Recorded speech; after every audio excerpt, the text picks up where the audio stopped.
What was that? It's like it was just on the screen for like 2 seconds and just flashed away into nothing.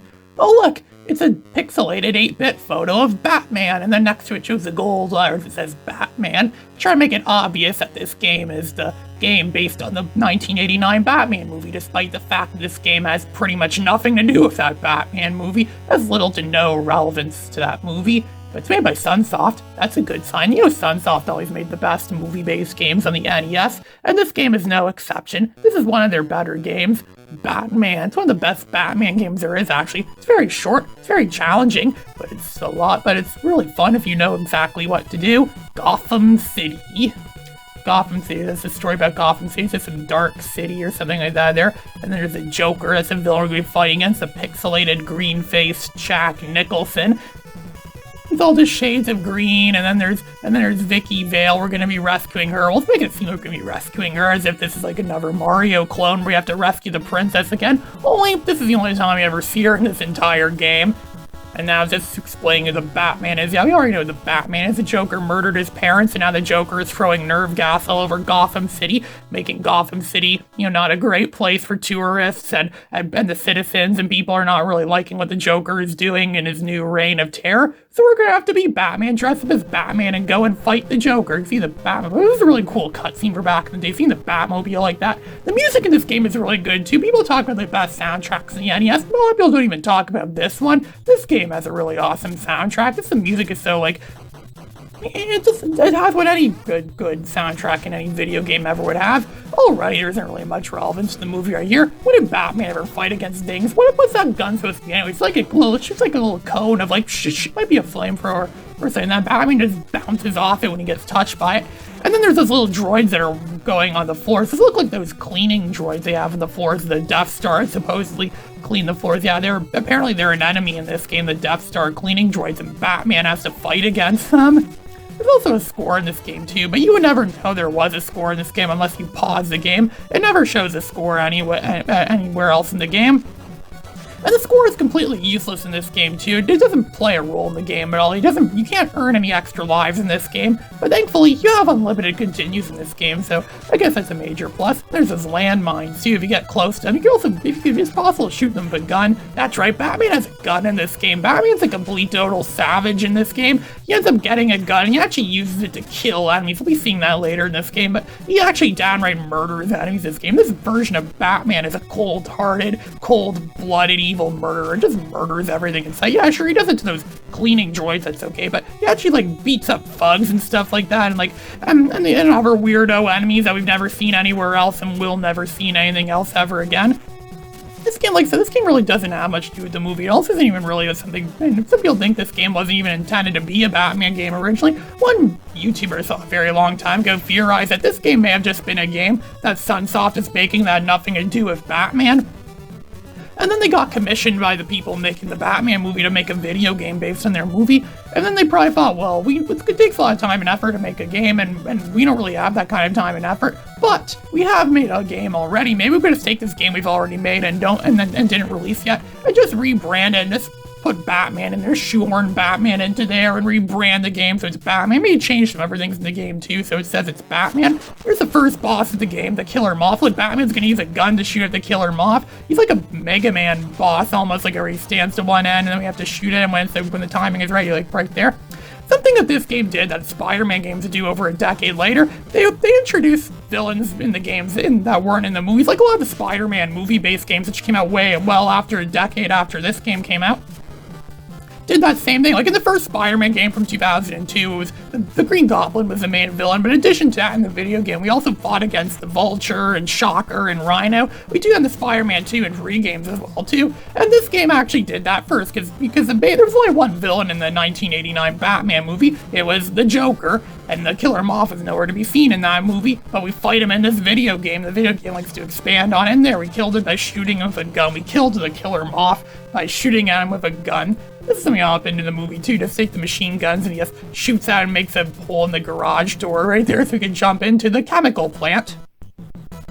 And pretty sure it's supposed to be some kind of chemical plant. It's possible some of the other bosses in this game might be obscure Batman villains I've never heard of before. It's possible that thing may not even been a Batman villain. Maybe they just called it the Killer Moth to give it relevance to Batman. What the hell are those things? Those things are just those green robot things. I don't even know if they're robots or maybe they're lizard men or something like that. I have no idea what those things are. They seem to be really hard. They take several hits to kill, and they have those long hands that come out and can grab on a Batman and suck all of his life away in just a few seconds. I don't even know what those things are supposed to be. They look like some sort of weird mutant freak or something, a mutant robot freak or something like that. The Batman's being a savage here by taking his gun out and shooting and killing these things. I'm not even sure what they're supposed to be or what their exact purpose is. I don't know. They're probably the servants of the Joker. Maybe the Joker used the nerve gas on them, or maybe he used the electric brain on them, like what Dr. Daka used in that racist Batman serial from 1943 when he took over people's minds by using the electric brain. I used to play this game a lot when I was a kid in the mid-2000s, mostly because it was one of the only video games I had at the time. I had an NES with a very bare-bones library, considering how many games there are on the NES in total. This is one of the only games I had, so I pretty much had to play it a lot because it's all I had. It was pretty fun when you could play without getting a headache. It's the crappy TV I had, which constantly has snow on the screen, and the screen constantly jumps around stuff too. People in the 80s must have spent a fortune on painkillers and headache medicine if they watched TV, because apparently TV was popular in the 80s. I wouldn't know because I didn't live in the 80s. And apparently people in the 80s had more than one of those TVs, more than one of those headache machines. They're not really headache machines anymore, because TVs are a lot better now than they were in the 80s now, because we can actually make TVs where the screen's actually crisp, clear, and doesn't constantly jump around. That's a great, that's how all TVs are now, and that's how TVs are supposed to be. I'm glad the 80s are over, and we have better technology now to enjoy these games. I pretty much had nothing back in the day, and I'd be playing this game. That's why I'd play it a lot. And I would play this game around the same time where I would be playing game where I didn't have cable either back in the day either, so I'd watch stuff on, I'd watch that show Bod Squad that I made a documentary about many months ago. That's why I was forced to watch free-to-air stuff on antenna TV.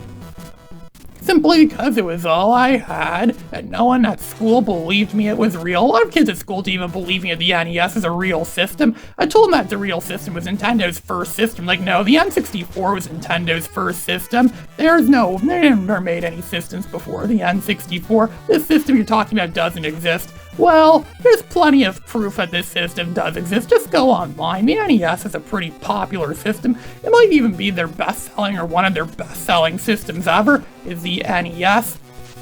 Still better than tons of other systems, yet they've never heard of it before. Of course, a lot of kids in elementary school and middle school are like that. They're kinds of kids that think that if I've never heard of something before, therefore that means it does not exist, because I've never heard of it before.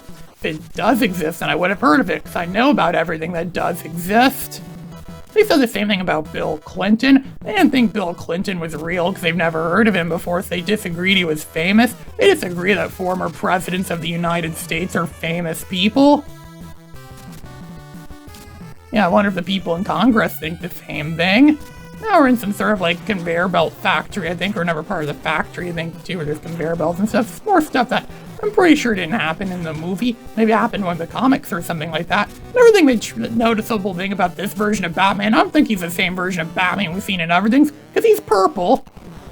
This purple Batman is fighting against a boss, which is obviously some kind of computer mainframe. I definitely remember this from the movie. It was the most memorable scene in the entire movie, where Batman had to go into the Joker's computer system. He had to try to break into it. This computer's large. It's a whole space station or some building you have to walk to. It's a whole computer, and that's all it is. And Batman actually had to walk inside of it, and he had to actually go and fight the computer's mainframe system and destroy it, and then so he could destroy the Joker's computer network, his cyber computer network, or whatever it is that the Joker has. The Joker knows a lot about computers and stuff, right? We know the Joker's very tech-savvy, computer-heavy, which is why he hijacked all the TV stations in Gotham City, as we saw him do in the movie. And apparently that was inspired by the Max Headroom incident of 1987, to have the Joker take over Gotham City News. I'm sure, but then again, I'd rather watch TV if the Joker were on TV. The Joker's a lot better than a lot of stuff that's on TV these days. Have you ever danced with the devil in the pale moonlight? He says that a lot in this game. As this purple Batman, some people theorize that the reason why Batman was purple in this game was because if they did make him black, you would have just blended in with the background in this game. Because the NES was very primitive and limited with those shading, color gradations. The NES wasn't even capable of producing holographic images, as what that guy on the AVGN once said when you tried to make like a really good Back to the Future game for the NES. And the AVGN later learned to appreciate some of these NES games more. Making a game is a lot harder than you think it is. Even an NES game is a lot harder than you think it is. I like to think that this version of Batman is just his own completely different character, his own completely different version of Batman. I had no idea when I was a kid that this was a game based on the movie. I think I was aware that the movie existed. I didn't really know much about it at all. This game doesn't really teach you much at all. This is actually a bad way to learn about Batman, actually. You might think Batman's a psychotic murderer killer, because he uses frickin' guns in this game to kill like enemies, and he fights against those weird juggernauts that he could kill just by bataranging them around. And he has like 4 weapons in this game. His batarangs, his gun that he kills people if he shoots people in the head. He has those triple blades, or whatever you call them, those ninja, they look like shurikens or something like that. And of course, as you can see right here, Batman has a weapon called Batman. It's his weapon that he has that doesn't require any ammo. It's just called Batman, where he punches people, and it's called Batman. Yeah, Batman has a weapon called Batman. He has an attack called Batman. Screw Falcon Punch. I'm just gonna go and Batman my enemies until they're dead. Just jump over them. And this is another glitch in this game too. Sometimes enemies disappear like this. If you show them on the screen for a bit and then leave the screen and come back, sometimes they disappear. And they can also reappear too, which is what happened right here. This game is very Mega Man centric to an extent. I mean, this game did come out after Mega Man, so I think they may have had some inspiration from Mega Man. I think this game also may have came out after Ninja Gaiden. I think this game may have came after Ninja Gaiden, if I'm not mistaken, too. So this game also is somewhat similar to Ninja Gaiden. It's a hard game, but it does give you unlimited continues, just like Ninja Gaiden. So people say it's possible to beat that game easy, which it's not a really easy game. And a lot of NES games were challenging. A lot of kids these days are spoiled by playing newer games, thinking newer games are easy. They weren't always. I mean, they should go play this if they think newer games are hard.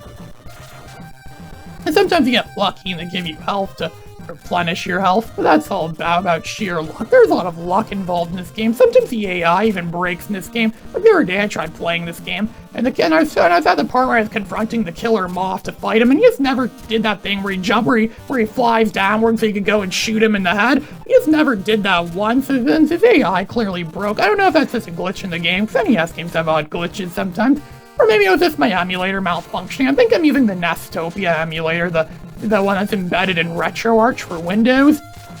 I'm obviously not playing this on a real NES. I still have my original cartridge for the original NES, but that's not really a good way to play it anymore, because my NES, the original power plug for it broke a long time ago, so I had to buy a new one. The new one makes all these lines, these cosmic lines appear in the screen that really, that really impacts the screen quality of the game. So it's not really a great way to play anymore. It's also partially broken too, because it broke a long time ago. My mom had to fix it. Yeah, my mom just fixes my gaming systems whenever they break. That's how great my mom is.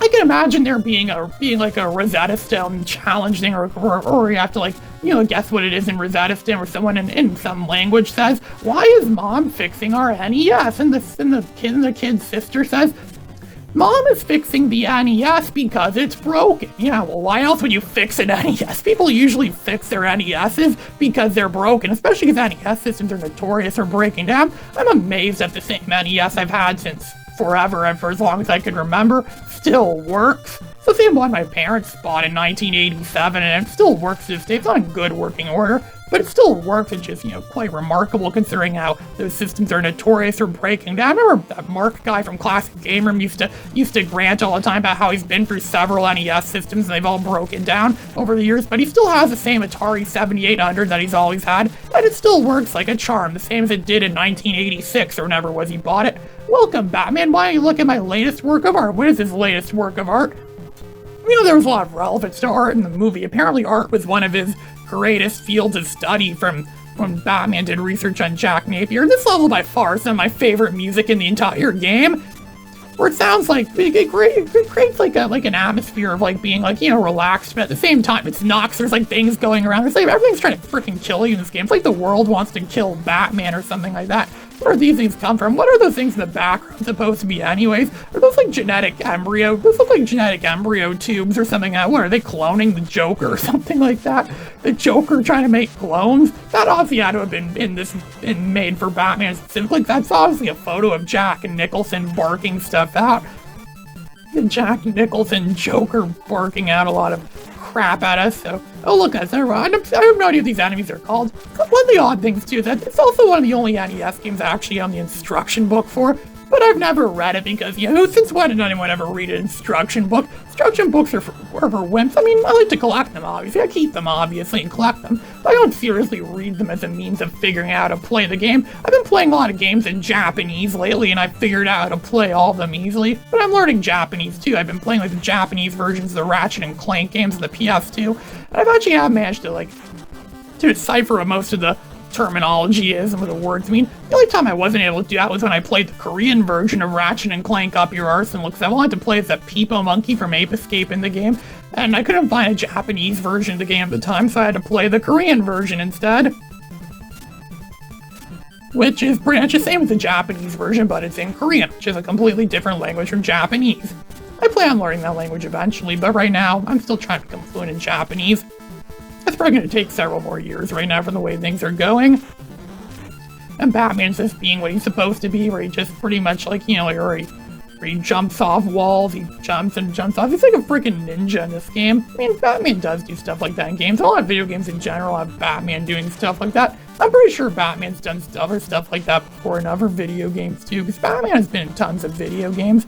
This one happens to be one of the better ones. I remember Stan Birdman reviewed this game a long time ago. He didn't seem to think highly of it. He actually thought it was kind of like a sucky game. He made fun of the fact that Batman jumps off everything, and he ignored the fact that this game was based on the movie. But again, I kind of forgive him for that, because no one really thinks this is a game based on a movie, considering how little relevance there is to the movie in this game. This game barely qualifies as being a movie-based game, because it doesn't really have anything to do with the movie at all.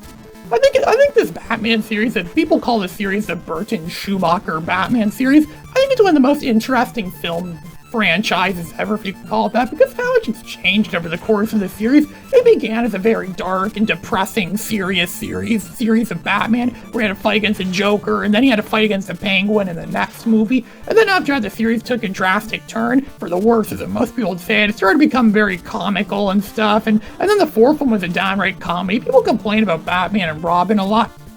It's supposed to be the same series as the 1989 Batman movie. It's supposed to be the same version of the Batman that was in that movie, but it's hard to remember that a lot of the time because of how different he looks and how different the tone of the movie is too.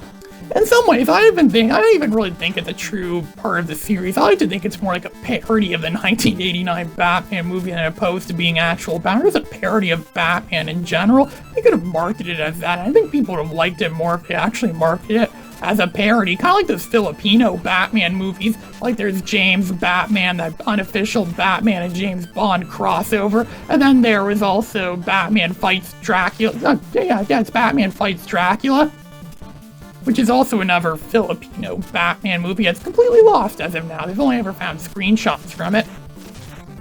And it's probably never going to get found, considering the fact that Filipino movies get lost all the time, so how they have really poor film preservation in the Philippines. I wish it gets found someday, eventually.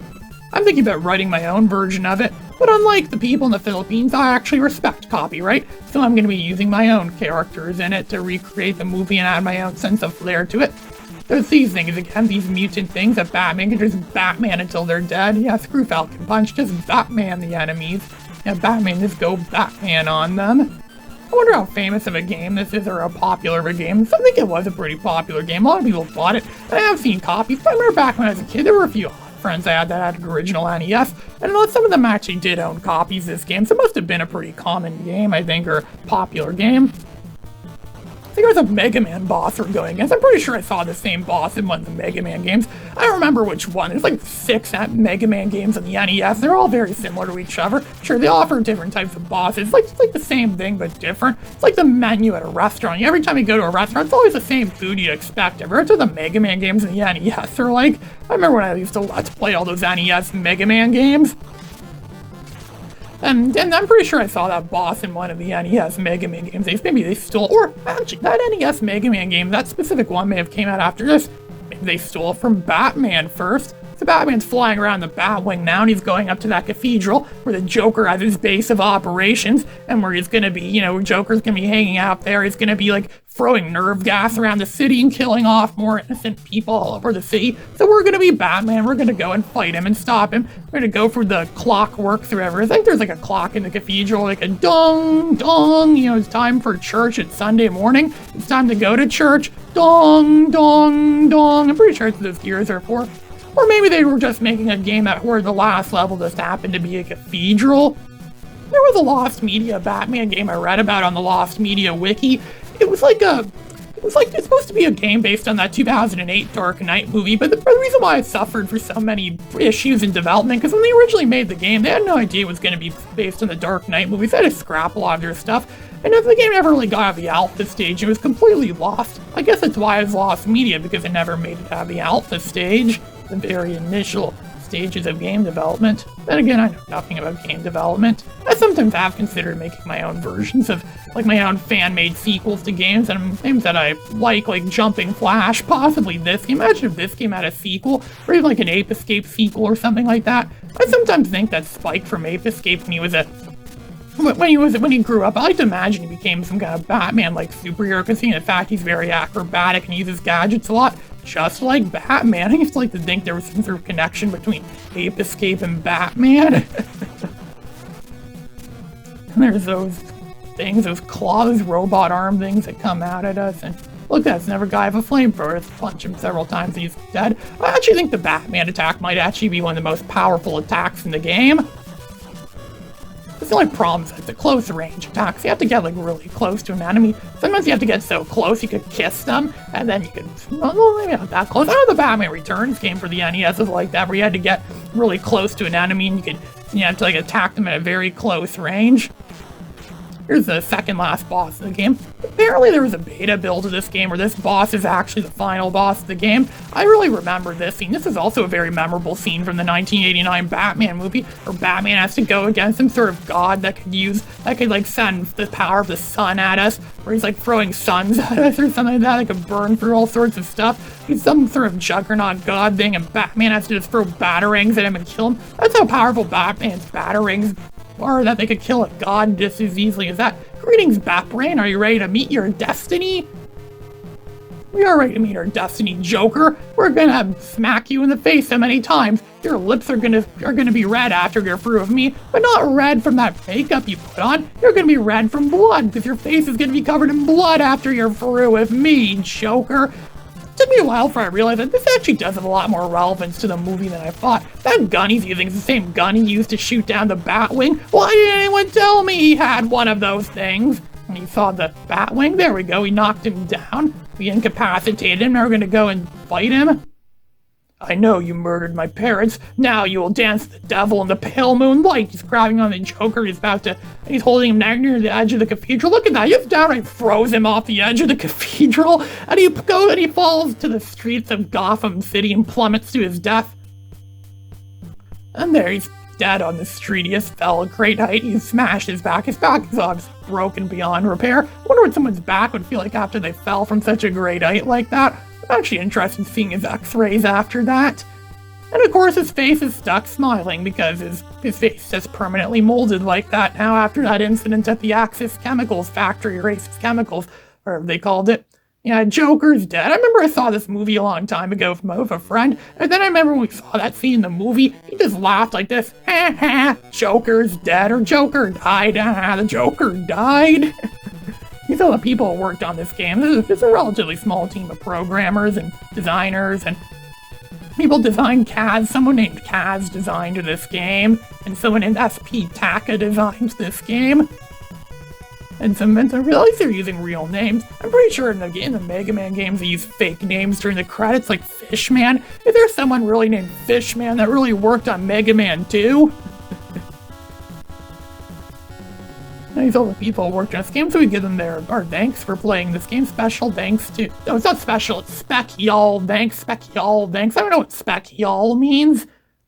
I don't know. That's probably some word they forgot to take out of the dictionary. Or maybe it is in the dictionary. I don't know. I haven't read a dictionary in a long time. Mostly because my dictionary sucks. Presented by Sunsoft. That gold Batman logo. Sunsoft Batman. That's it. This stays on the screen for like 2 minutes. It's gonna burn this label into your screen, then it just goes back to the game like that. This is Batman for the NES. This is a pretty, great game on the NES. One of the better Batman games for sure. This is Ray Phoenix signing out.